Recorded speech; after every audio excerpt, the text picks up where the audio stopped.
El siguiente segmento tiene contenido o opinión. La entrevista en A Primera Hora. Analizamos los hechos del momento junto a sus protagonistas.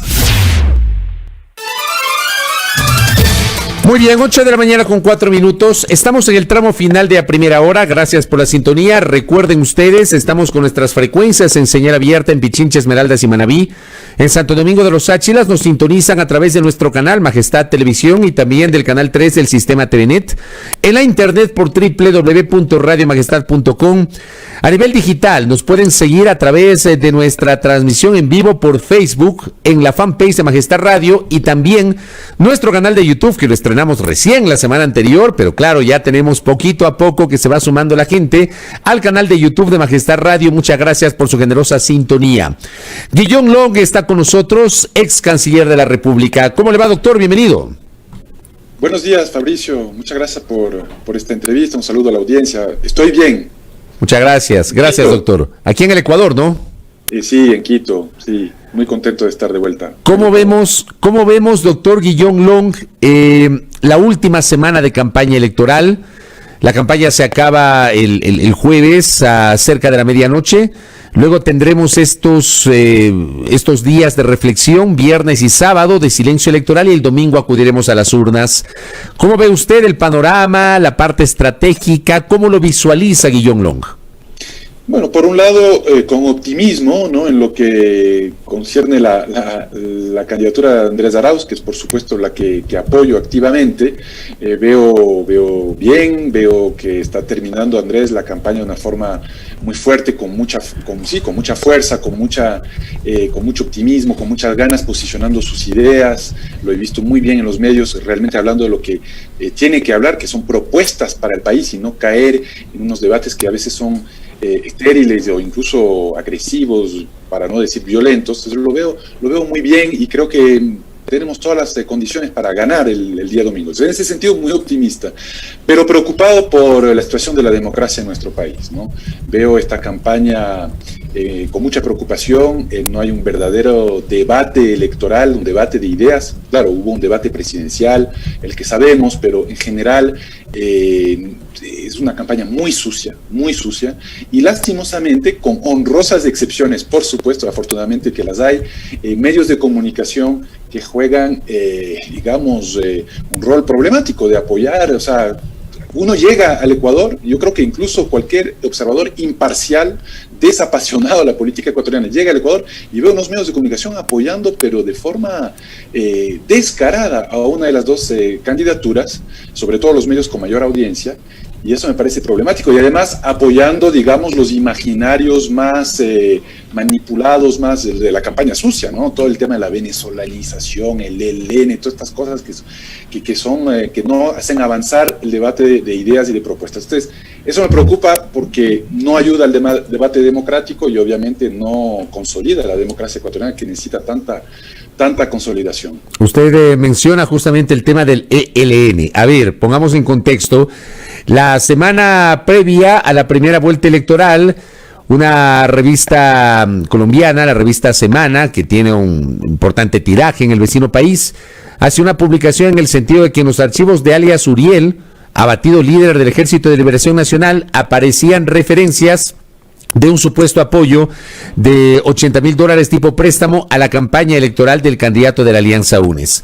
Vino acá un fiscal, se reunió con la fiscal, pocas semanas después vino otra persona de la fiscalía, se reunió con la fiscal, pero me da la impresión que el tema como que se ha enfriado en estos días y tal vez la novedad de estas horas es una declaración que hace el consultor político Jaime Durán Barba, que entiendo está apoyando la candidatura de Lasso, donde se refiere y denosta esta acusación respecto del ELN y este financiamiento. ¿Usted escuchó la declaración de Jaime Durán Barba, doctor Guillón Long? Sí, creo que usó la palabra idiotez. No sé si dijo tamaño idiotez. Creo que esa fue la frase que utilizó, sí. Sí. Entonces, no, qué bueno que Durán Barba se dé cuenta de eso. Y en general, digamos, Durán Barba es un asesor de la derecha a nivel latinoamericano, fue asesor de Macri, parece que sería asesor de Guillermo Lasso, así que qué bueno que las personas que están de la otra orilla se den cuenta de eso. Yo creo que en realidad todo el mundo se da cuenta que es una acusación absolutamente ridícula. Primero, no hemos visto ningún tipo de documento, es puro rumor. Semana, además, es un diario que era un diario muy importante en Colombia, pero que se lo vendió y ahora está en manos del uribismo más ferviente.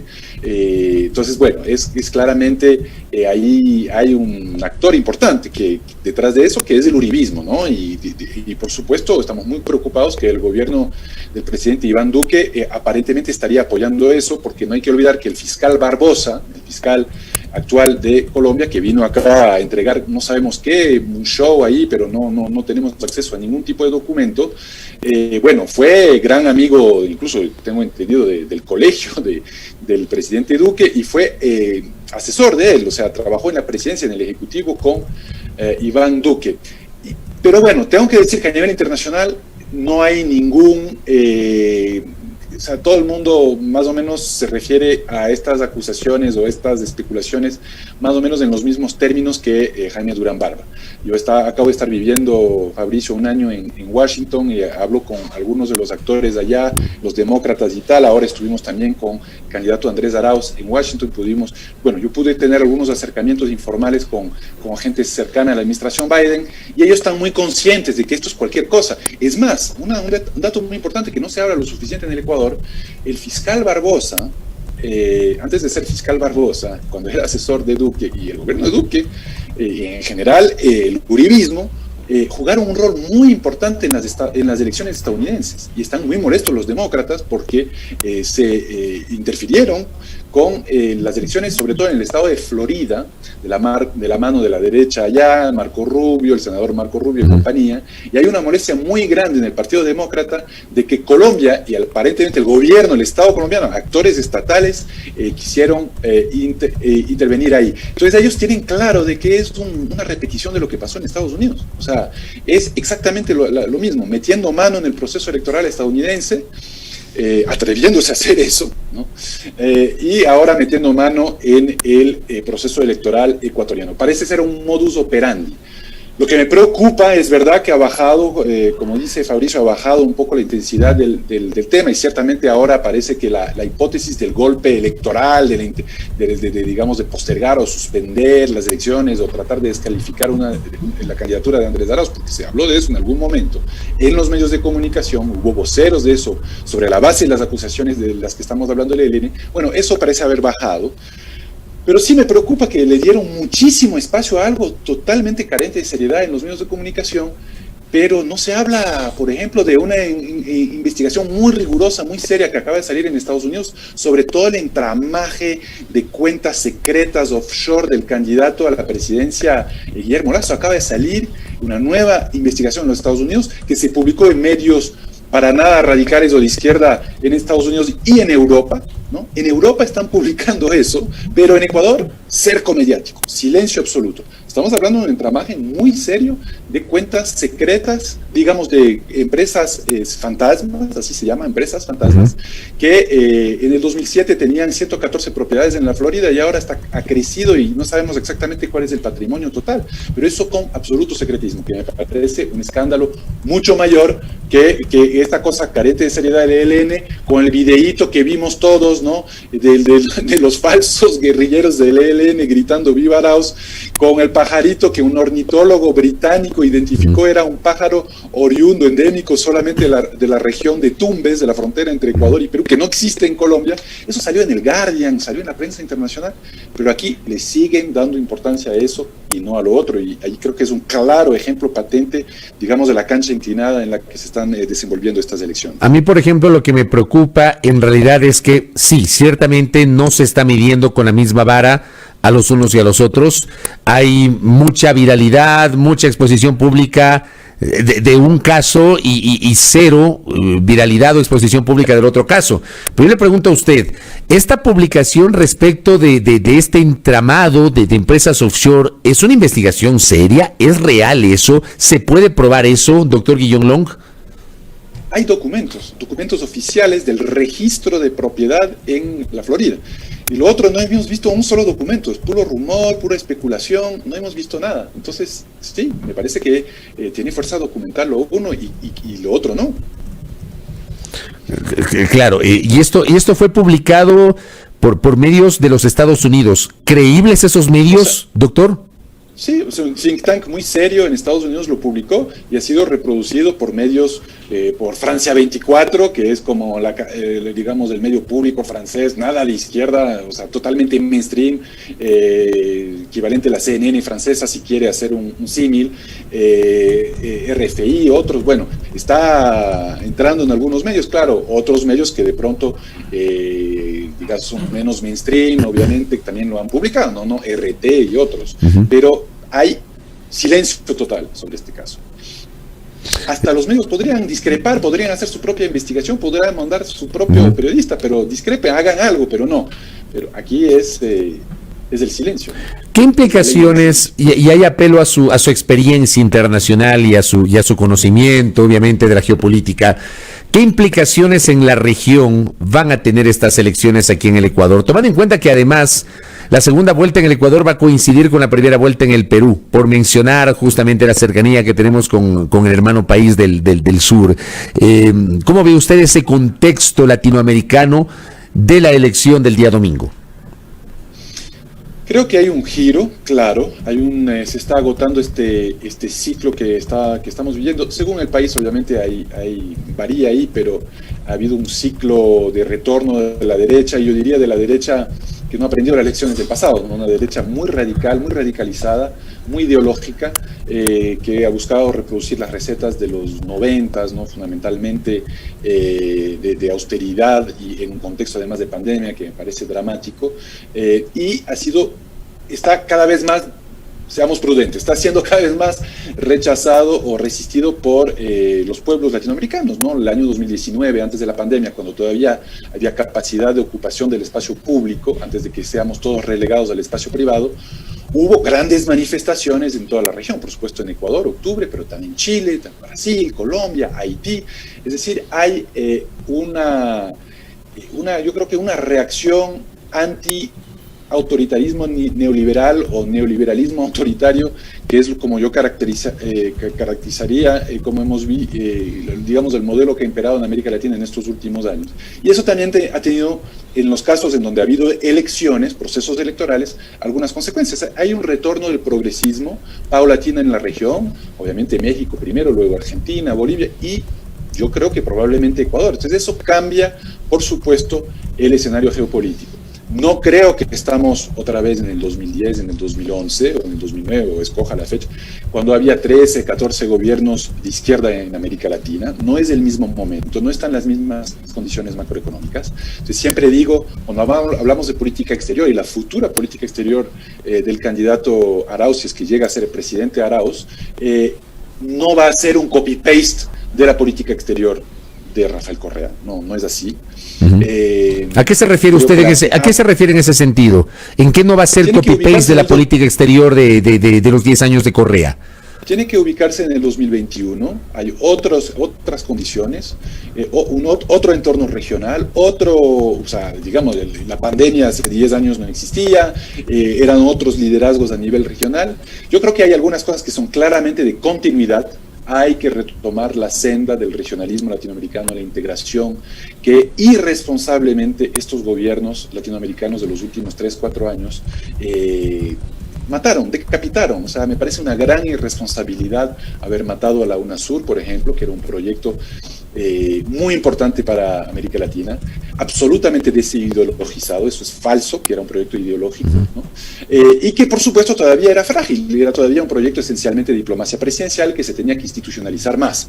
Pero recordemos que la Unión Europea, cuando nació en los 40s y 50s, se demoró 40 años para institucionalizarse más, desde los 90s en adelante, sobre todo desde Maastricht en adelante. Entonces, estos procesos evidentemente requieren tiempo, paciencia, la integración requiere mucho tiempo y paciencia, y me parece absolutamente irresponsable, las cosas más irresponsables que se han hecho en nuestro país, haber querido matar a este eje de integración regional que es tan importante como la UNASUR. Pero evidentemente... O sea, no es que lo quisieron matar, lo mataron, doctor, o sea, ya no existe UNASUR. Sí, o sea, hay como revivirlo, pero va a ser muy complicado, tiene usted toda la razón, va a ser muy complicado, se va a demorar mucho, y claramente para hacerlo tiene que haber una política exterior muy basada en la diplomacia, en la diversificación de las relaciones, en el retorno de la diplomacia, del pragmatismo, porque vamos a tener que pactar, digamos, con lo que yo llamaría la derecha patriótica, ¿no? La derecha con vocación republicana, no la derecha ultraderecha de la hacienda o del sí, pero ahí, por ejemplo, tiene a Bolsonaro en Brasil, ¿no? Que puede encarnar esa derecha que usted está señalando. Sí. Sí, es complicado, es un escenario muy complicado. Ahora hay elecciones en el 2022 en Brasil que pueden cambiar totalmente el escenario geopolítico en la región. Y que Lula podría ser candidato, ¿no? Podría ser candidato y podría ganar, ¿no? Entonces, bueno, nosotros obviamente no nos vamos a intrometer en los asuntos de Brasil, pero eso sí podría significar, o sea, el peso geopolítico de Brasil es inmenso, sobre todo en nuestra región, podría cambiar radicalmente las condiciones geopolíticas de América del Sur y América Latina. Entonces, pero es evidente que que una presidencia de Arauz tiene que ser con una diplomacia nueva, fresca, retomando algunas de las cosas del pasado. No podemos seguir con esta política exterior vergonzosa del gobierno Moreno, de bilateralismo exclusivo. Por supuesto que hay que llevarse bien con los Estados Unidos, pero llevarse bien con los Estados Unidos no significa hacer alfombras, cepillos, la política exterior es la defensa de los intereses nacionales, ¿no? No es decir, dónde firmo, páseme el checklist de lo que tengo que hacer, eso no es la política exterior de un país.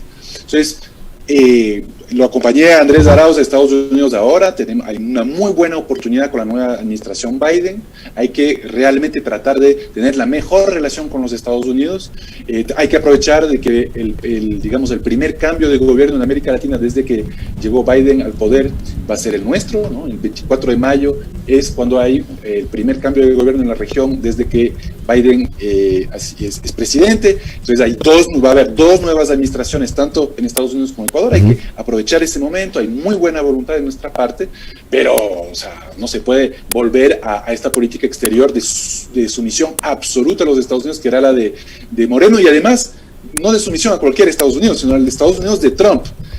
Hablando con los demócratas en Washington, me decía que de los gobiernos más alineados a Trump, por supuesto estaba Bolsonaro ahí en el top 3, pero estaba también Moreno, y oiga, lo identificaban así. Y es más, pero perdón que le interrumpa, yo le voy a decir una cosa hablando del tema de sumisión, porque resulta que a ustedes, y perdón que lo diga en plural, porque usted fue canciller en el gobierno anterior, y de verdad me place escucharle cuando usted habla del pragmatismo y ubica evidentemente un escenario distinto. Yo creo que obviamente el pensamiento y la visión, sin claudicar obviamente ideologías, posiciones, convicciones, hay que evolucionar, pero digo, a ustedes en cambio les acusaban de tener sumisión hacia los chinos, doctor.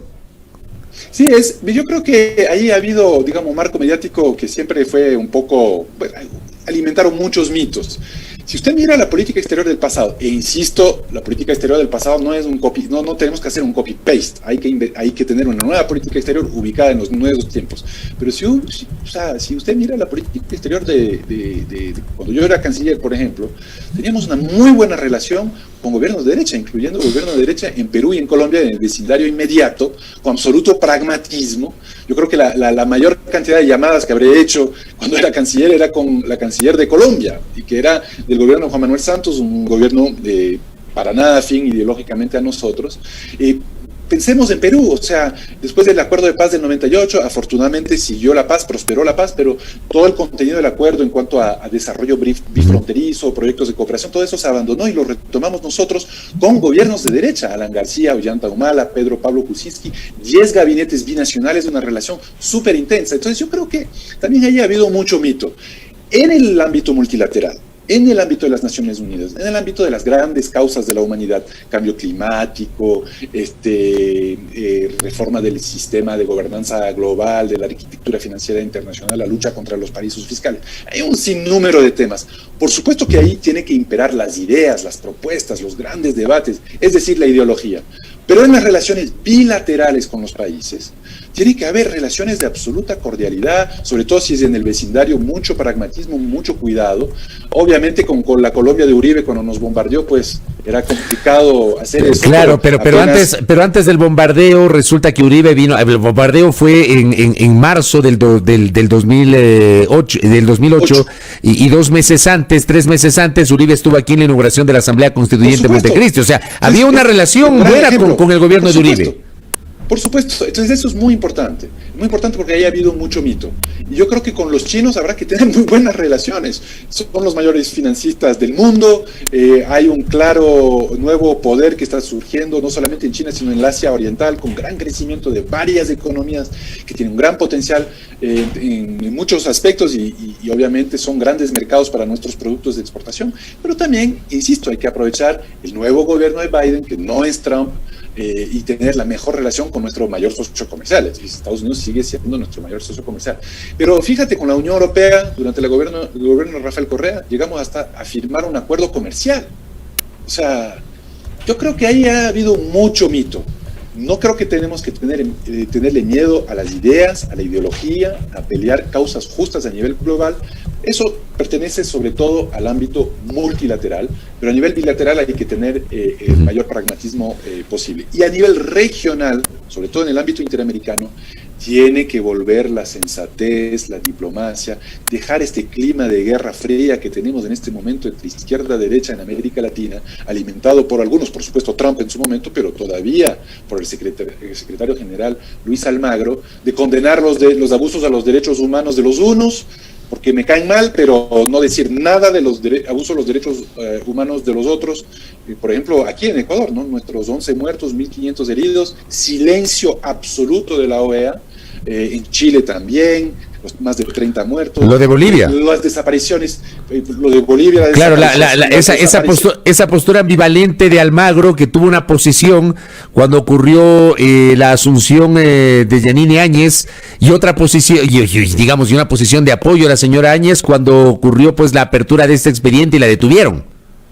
Por supuesto. Entonces tiene que volver la diplomacia, no alinearnos con bandos y tal, sino que realmente con una política exterior ecuménica, una política exterior de resolver tensiones en vez de agudizarlas, en vez de exacerbar las tensiones, lo que debería estar haciendo un secretario general, ¿no? Un secretario general de una organización no está ahí para irse en contra de los países miembros de una organización, sino realmente tratar de ser un puente entre las diferentes posiciones. Yo creo que esa tiene que ser la política exterior. En lo multilateral, defender grandes ideas; en lo bilateral, pragmatismo absoluto; y en lo regional, diplomacia,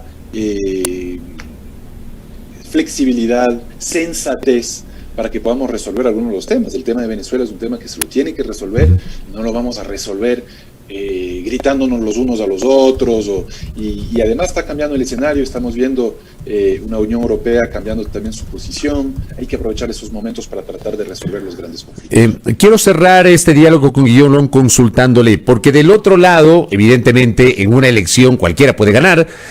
La opción que promueve Guillermo Lasso insiste en la necesidad de ir hacia la Alianza del Pacífico. ¿Usted cree que es conveniente eso? Si gana Andrés Arauz, ¿hay que desactivar esos acercamientos o no? Yo creo que en general pueden haber, durante el gobierno de Rafael Correa estábamos presentes en las reuniones de la Alianza del Pacífico. Yo creo que en general pueden haber iniciativas de índole totalmente comercial, ¿no? Las hay y en la región, y la Alianza del Pacífico puede ser, habrá que evaluar bien, lo que está sucediendo en la Alianza del Pacífico, pensar bien en nuestros intereses, en qué nos beneficia, en qué nos perjudica. No hay que cerrarse esas cosas, pero la Alianza del Pacífico no es lo suficiente. Cuando Guillermo Lasso habla de la Alianza del Pacífico como que fuera un eje de integración, no es así. O sea, un eje de integración no es solamente un tema de acuerdos comerciales por aquí, por allá. Claro, la Alianza del Pacífico es netamente comercial, ¿no? Es netamente comercial. El sueño de la UNASUR era una cosa mucho más parecida a la Unión Europea. Es decir, es evidente, no quiero caer en clichés, pero es evidente que el divide y reinarás es real. Divididos los países latinoamericanos, nunca vamos a poder ser, digamos, actores de peso en el sistema internacional. Quizás Brasil lo pueda, pero Ecuador no va a poder. No tiene ni el tamaño, ni la economía de escala, ni el peso mundial para poder hacerlo. Entonces, por eso es que la unidad latinoamericana no es solamente una cosa simbólica de llevarnos bien entre vecinos latinoamericanos que compartimos valores, cultura e idiomas en algunos casos. No, es una cosa mucho más estratégica, económica. La unidad latinoamericana es dejar de la carrera hacia abajo, de precarizarme más porque quiero atraer el capital donde mí, no donde el vecino, entonces bajar el costo de mi mano de obra para ser más competitivo, bajar los impuestos para ser más competitivo. O sea, no, hay que tener una América del Sur unida, que pueda dialogar, no ser enemistada con nadie, ¿no? Autonomía estratégica, eso en términos académicos se llama tener autonomía estratégica. De eso hablan los europeos, tener autonomía estratégica de los Estados Unidos y autonomía estratégica de los chinos. Bueno, tener nosotros autonomía estratégica en la región no es en contra de nadie, sino es poder insertarnos en el planeta, en los nuevos retos de este mundo tan complejo, de forma inteligente y de forma, digamos, que tenga una economía de escala, que tenga cierto tamaño y que nos permita incidir. Eso era el sueño de UNASUR, eso también era el sueño de la CELAC, que afortunadamente todavía existe como espacio, y lo queremos hacer defendiendo los intereses de la región con total respeto a las grandes potencias, a las demás regiones del mundo.